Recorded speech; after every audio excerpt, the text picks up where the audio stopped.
You've probably been told that medieval people were obsessed with purity, that they spent their days praying, fasting, and clutching rosary beads, avoiding anything remotely sexual like was the plague. But that's not the full story. Not even close. If you could step back in time, you'd find yourself in a world tangled in contradiction. A society that preached chastity in public while chasing bizarre, obsessive rituals behind closed doors. This was a world where the church banned sex on over 180 days of the year, but also ran brothels. A world where people tied magical stones into their underwear to get pregnant faster, and smeared crocodile dung inside their bodies to avoid getting pregnant at all. Where nobles had their wedding nights witnessed by a room full of spectators, and courts forced couples to have sex under supervision just to settle legal disputes. Medieval sexuality wasn't silent. It wasn't hidden. It was loud, chaotic, ritualized, and sometimes downright insane. Today, you're going to walk straight into that world. Forget what you thought you knew about the so-called Dark Ages, because this is the side of history they never taught you. So, you're young, single, and it's the Middle Ages. Your parents have found you a potential spouse, and in their eyes, that's fantastic news. Not because they think you'll fall in love, but because marriage is a business deal, a way to secure land, merge families, and maybe produce a few heirs. Now, in the modern world, this is where you'd go on a date, maybe dinner, maybe a long conversation to see if you click. But back then, you'd get tied into a sack and thrown into bed with a complete stranger. Welcome to bundling. This was the medieval version of courtship in rural Europe, especially in places like Wales, Scotland, and parts of colonial America. And it wasn't optional. It was encouraging. Here's how it worked. Your family would invite a suitor over, usually someone they picked for you. Then, instead of sending you two out for a chaperoned walk, they'd shove you both into bed, fully clothed. Sometimes they'd even sew you into special bundling bags, like human sleeping bags stitched shut to keep you safe. And just in case that wasn't awkward enough, many families added a literal plank of wood between the two of you, a solid divider called a bundling board, to prevent any physical contact. Think of it like an old-school chastity device, but for dates. Because nothing says romance like sleeping side by side with a slab of timber between your bodies. But here's where it gets even stranger. This wasn't done in secret. Parents watched it happen. Sometimes siblings hovered nearby to make sure no one broke the rules. In their minds, bundling was a practical compromise. Let young people spend the night together, share body heat, maybe build some emotional connection, but don't let them cross the line. And yet, nature has a way of ignoring medieval logic. Historical records show that pregnancy rates skyrocketed among bundling couples. Hormones don't really care about wooden planks or stitched-up sacks. Plenty of young lovers figured out ways around the barriers, or simply chose to ignore them altogether. Religious leaders hated bundling. They preached against it constantly, calling it immoral, dangerous, and a guaranteed path to sin. But the church couldn't stop it, because in rural culture, bundling was too normal, too accepted. It's like trying to ban social media today. Technically possible. Practically impossible. There was even a mini-industry built around it. Special bundling bags were sold at markets. Some towns had craftsmen who specialized in making bundling boards. That's how common this was. In the end, bundling reveals something strange about medieval life. Desperately wanted to control sexuality, but kept inventing systems that guaranteed it would spiral out of control anyway. And that's just the start. So, let's say the bundling bed worked out. Congratulations. Your family's chosen spouse has officially become your husband or wife. Now it's time for the wedding night.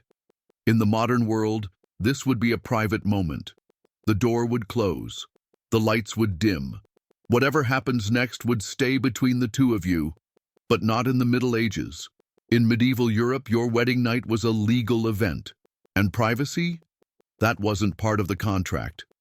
Imagine this. After the ceremony, you and your new spouse are paraded to the bedroom. But you're not alone. Oh no. You're surrounded by a procession of nobles, priests, and relatives, all following you into the bridal chamber like it's some kind of royal ritual. The bride is undressed by her female relatives. The groom is stripped down by his male relatives. It's not sexy. It's ritualized humiliation, disguised as tradition. And then comes the main event. You're both placed in bed together, while a room full of witnesses stands around, watching. Some of them might offer advice. Others might crack jokes to break the tension. But no one leaves. Because in their eyes, this isn't about intimacy. It's about property, alliances, and legal proof. Here's why. In medieval society, marriage wasn't legally binding until it was consummated. It wasn't about love or romance. Marriages involved land, money, political power.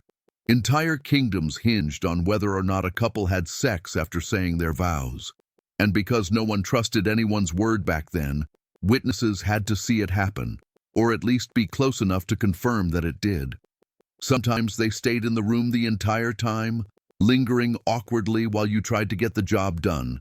In other cases, they'd wait just outside the door, listening for sounds of success.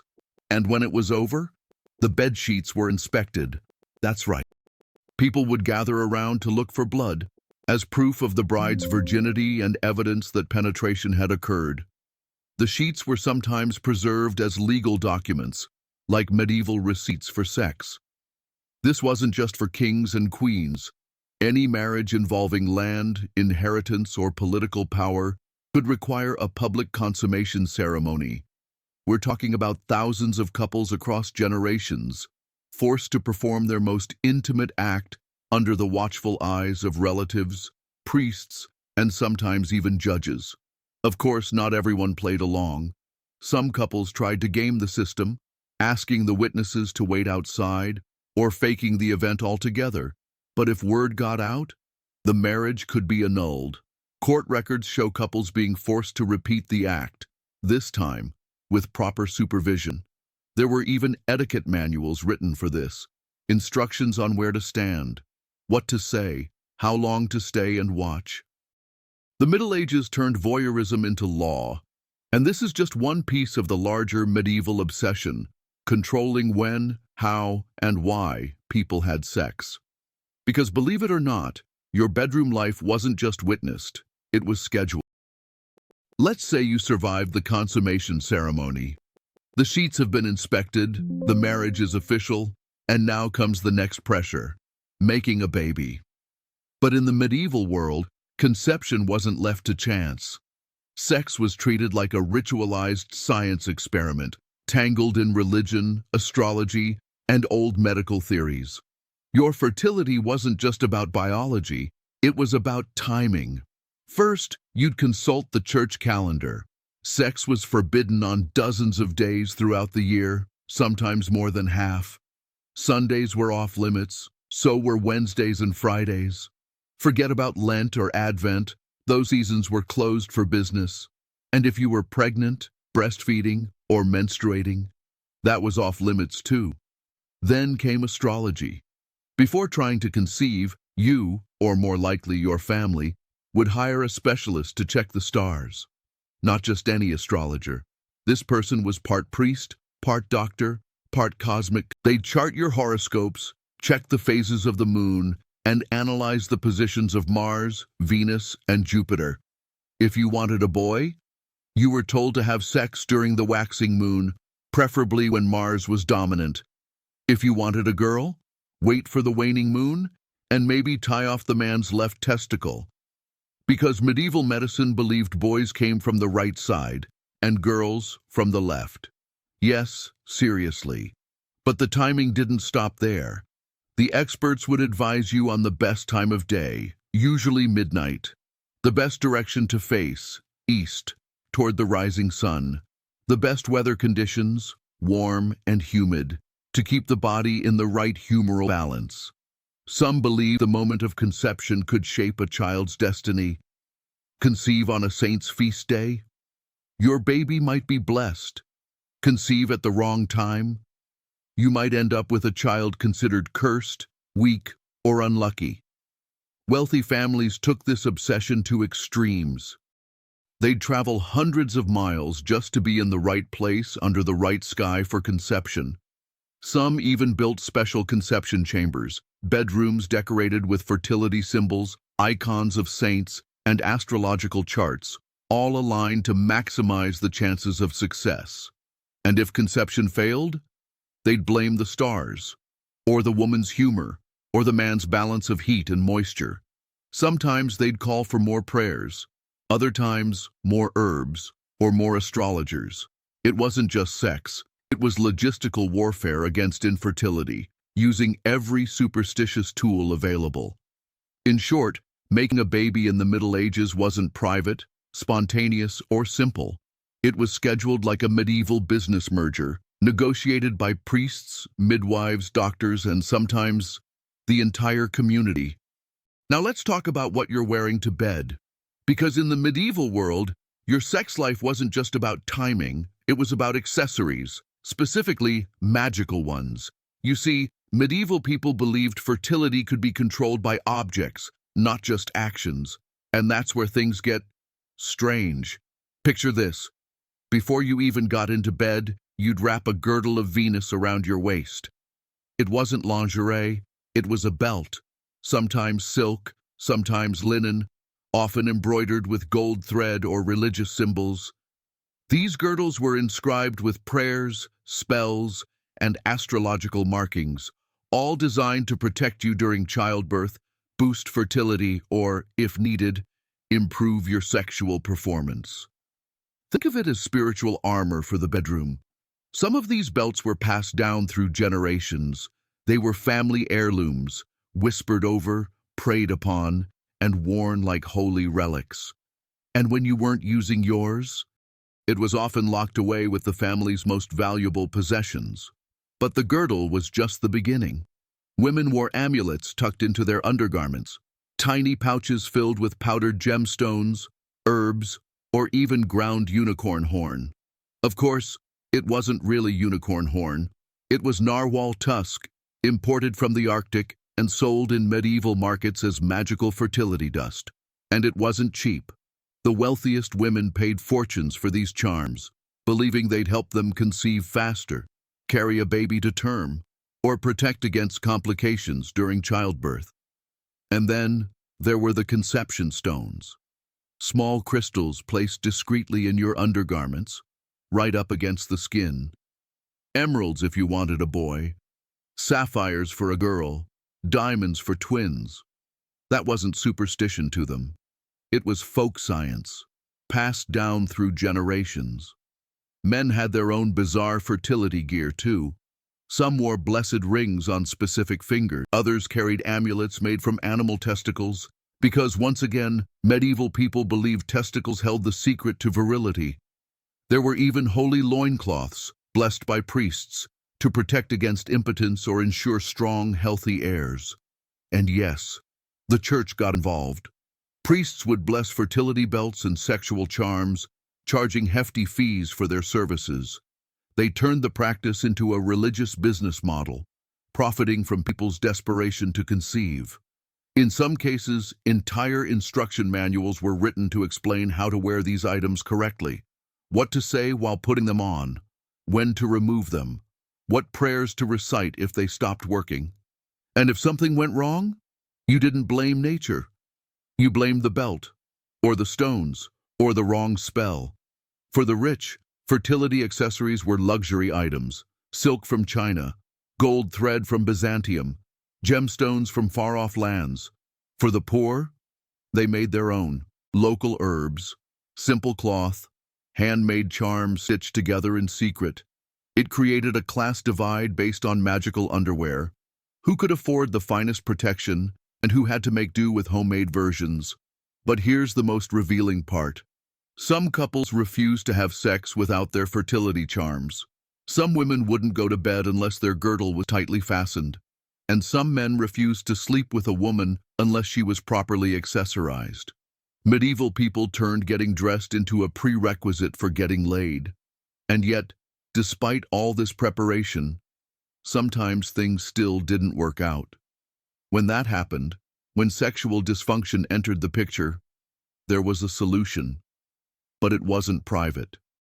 So, what happens when all the prayers, potions, and fertility belts fail? When the sacred breeding schedules don't work and the magical underwear doesn't do the trick? In the medieval world, there was one last option. Take it to court. Imagine this. You're a married woman, and months, maybe years, have gone by without a pregnancy. You're trapped in a marriage you can't escape because the church barely allows divorce. But there's one loophole. If you can prove your husband is impotent, you might be granted an annulment. The problem? Proving it means putting your sex life on public trial. Welcome to the medieval impotence trial, where privacy wasn't just ignored, it was outlawed. These trials were brutal, humiliating, and absolutely real. First, both you and your husband would be examined by court-appointed medical experts. They'd inspect your genitals for signs of deficiency and ask invasive, intimate questions. How often you tried, what positions you used, and whether either of you felt pleasure. But if the doctors couldn't agree on a verdict, that's when things got worse. Enter the trial by Congress. And no, that's not the government. It's literal supervised sex, ordered by the court. The couple would be placed in a special room, sometimes at the courthouse, sometimes in a rented chamber at an inn, while doctors, priests, and legal officials watched from behind curtains or through peepholes. The husband was given a set time to perform, and if he failed to achieve or maintain an erection, the marriage could be annulled. But if he succeeded, the case was dismissed. Some men tried to cheat the system. They smuggled in aphrodisiacs, medieval Viagra made from herbs, animal parts, or magic potions. Court records show officials inspecting participants for hidden stimulants, checking their bodies to make sure they weren't using artificial assistants. If they were caught, it led to even more humiliating exams. These trials could drag on for months or even years. Some couples were forced to attempt supervised sex dozens of times, each failure increasing the public spectacle. And it wasn't just the men on trial. Women had to prove they were sexually functional too. That meant submitting to intimate physical exams and detailed questioning about their own arousal and willingness. If a man failed, sometimes the court blamed the woman, claiming she wasn't attractive enough or spiritually pure enough to inspire desire. The social fallout was devastating. Even if you won the case, your name was ruined. Villages gossiped about you for years. Neighbors whispered about who could and couldn't perform. Sometimes the humiliation was so extreme that men would rather accept annulment than go through the process at all. But here's the part that really reveals medieval hypocrisy. The same society that obsessed over sexual purity also forced couples to perform sex acts under legal supervision. They turned intimacy into a courtroom drama, a public spectacle where your most private struggles became community entertainment. And yet, this was all considered normal. Because in the medieval mind, controlling sex meant controlling everything: marriage, inheritance, morality, and power. But the contradictions didn't stop there. Because while the church was policing bedrooms, it was also running Europe's largest brothel empire. By now, you've seen how medieval society controlled sex in the home, in the courtroom, and even in the bedroom, under watchful eyes. But what about outside of marriage? What about the people who didn't or couldn't follow the rules? That's where things get even more contradictory, because while the church preached chastity and moral purity, it was also running the largest sex trafficking operation in medieval Europe. Imagine walking through the streets of 12th century London, specifically the borough of Southwark. There you'd find 18 licensed brothels employing over 1,000 prostitutes. And who owned those brothels? Not some shady underworld boss, not a crime family. It was the Bishop of Winchester. Yes, the church itself. The logic? Church leaders argued that prostitution was a necessary evil. Better to have controlled brothels, they claimed, than risk adultery, rape, or homosexuality, which they considered even worse sins. So instead of abolishing prostitution, The medieval church chose to regulate it and profit from it. Here's how the business worked. Brothels were licensed and monitored. Prostitutes had to register, follow dress codes, and live in specific areas called stews, named after the bathhouses where many of these businesses operated. They were required to work certain hours. They weren't allowed to refuse clients without good reason, and they had to submit to regular medical exams, partly to control disease, but mostly to protect the income stream. Financially, it was a pyramid scheme of sin. Prostitutes paid rent to brothel keepers paid rent to property owners, and those property owners paid taxes to the church. The money flowed upward, from the working women at the bottom to the bishops and church officials at the top. Here's the most shocking part. The profits from prostitution were often used to fund religious projects. Money earned from brothels helped build churches, support monasteries, and finance religious festivals. In other words, medieval people were literally paying for their salvation with sin money. Attempts to reform the system met heavy resistance. When moral crusaders tried to shut down church-run brothels, both religious and secular leaders pushed back. Why? Because too many people were getting rich. The church, the landlords, the local governments, even some of the prostitutes themselves, though most remained trapped at the bottom. This system lasted for centuries. It only collapsed when the Protestant Reformation and shifting social attitudes finally exposed the hypocrisy so blatantly that it couldn't continue. But for hundreds of years, the medieval church led a double life, preaching purity from the pulpit while collecting rent from the brothel door. And while the church was profiting from sex, ordinary people were still terrified of pregnancy. So they came up with bizarre, dangerous, and sometimes deadly ways to prevent conception. You've seen how medieval society obsessed over fertility, when to conceive, how to conceive, and how to make sure it worked. But what if you didn't want a child? What if you were already drowning in poverty or terrified of the risks of childbirth? In the medieval world, there were no condoms in the drawer, no pills on the shelf, and no family planning clinics down the street. So people did the next best thing, or rather, the next worst thing. They turned to bizarre, dangerous, and completely unscientific methods of birth control. Let's start with animal testicles, because once again, medieval people believed testicles could solve just about any problem. Women would wear weasel testicles around their necks, believing the magical properties of the weasel, an animal thought to control its own reproduction, would prevent conception. Some even stitched dried animal parts into their clothing, thinking fertility could be absorbed or repelled through contact. Then there were the potions. Contraceptive recipes included things like ground-up beaver testicles mixed with wine and drunk before or after sex. Others called for powdered iron, mercury, or lead-based concoctions. And yes, mercury, the actual poison. Some women unintentionally killed themselves trying to avoid pregnancy, which tragically did work, because dead women don't get pregnant. But physical methods were just as extreme. One popular tactic was the sneezing method. Medieval physicians believed that if a woman sneezed forcefully right after sex, she could expel the man's seed before it took hold. So women carried pepper or snuff to induce sneezing immediately after intercourse. Of course, this didn't work, but that didn't stop people from trying. Then there were the inserts. Women stuffed their bodies with everything from honey-soaked wool to crocodile dung, hoping these substances would block conception. Some even used half a lemon as a cervical cap. Oddly enough, the citric acid did have mild spermicidal properties. But let's be honest, it wasn't exactly safe or comfortable. The timing method? Completely backwards.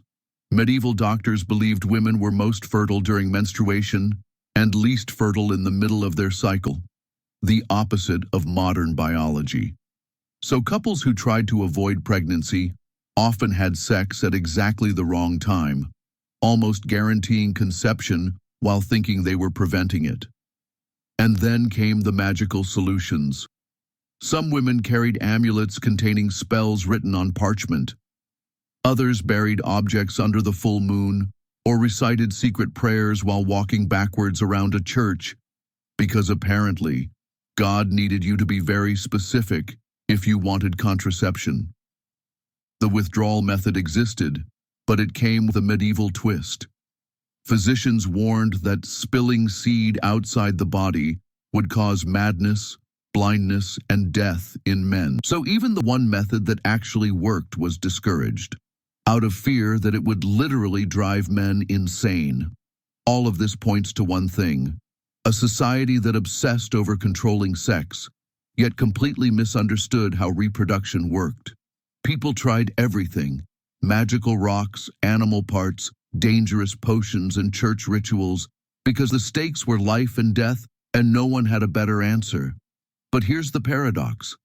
Despite all this control, despite the shame, the rituals, the religious rules, and the public humiliations, medieval people were still having sex. Lots of it. And not just within marriage either. They lived in a world full of contradictions, a culture obsessed with chastity and purity on the surface, but completely entrenched in sexual chaos underneath. We're going to uncover the final piece of this story: why the medieval world's sexual practices reveal more about human nature than about history itself. Because at the core of it all, there's a fundamental truth that hasn't changed. So now you've seen the full picture: the bundling beds, the aphrodisiac feasts, the public consummation ceremonies, the magical underwear, the church-run brothels, the supervised sex trials, and the deadly birth control experiments. At this point, you might be wondering, how did a society so obsessed with purity become so deeply tangled in sexual chaos? Here's the truth. The medieval weren't nearly as sexually repressed as people like to imagine, but they were repressed in strange, contradictory ways. They created rules to control sex, but those rules often backfired or made things even more extreme. They preached chastity while building brothels. They banned contraception while inventing the most bizarre contraceptive methods in history. They forced couples into humiliating public trials while secretly blessing fertility charms and magical underwear. This is the medieval sexual paradox, a culture desperate to control the most basic human instincts, but unable to stop acting on them.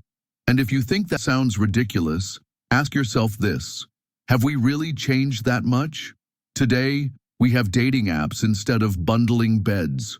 We have pharmaceutical aphrodisiacs instead of bull testicles. We have fertility clinics instead of astrological breeding schedules. But the human urge to control sex, to ritualize it, regulate it, and politicize it, that part hasn't gone anywhere. At the end of the day, medieval sexuality wasn't just about superstition and ignorance. It was about fear. Fear of nature, fear of the body, fear of pleasure, fear of what happens when control slips away. And so, people wrapped their most intimate acts in rituals, rules, and religion, all while secretly indulging in the very behaviors they claimed to condemn. So when you look back at the medieval, remember this: the past wasn't just darker than you think. Sometimes it was stranger than you can imagine. If this glimpse into medieval life made you rethink everything you thought you knew about history, stick around. Because the past, it's always stranger and darker than the stories you were told. Subscribe, stay curious, and I'll see you in the next one.